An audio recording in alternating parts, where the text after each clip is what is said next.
At samantalay inihayag naman ng Department of Information and Communications Technology na hindi dapat maalarma hinggil sa mga pagkakaiba sa transmission ng resulta ng halalan.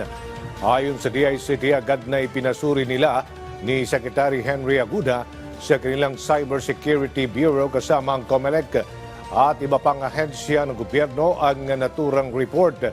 Batay sa inisyal na assessment, nakita ang transmissions mula sa ilang presinto ay na-duplicate sa kalagitnaan ng consolidation ng server ng ilang mga poll watcher. Sa kabila nito, hindi umano ito nakaapekto sa opisyal na resulta at integridad ng mga boto. Idinagdag pa ng DICT na resolba din ang duplication sa pamamagitan ng tamang filtering para makuha ang accurate data. Iginit pa ng DICT ang resulta ng eleksyon ay maaari ding ma-verify at ma-validate sa pamamagitan ng printed copy sa pamamagitan ng election return.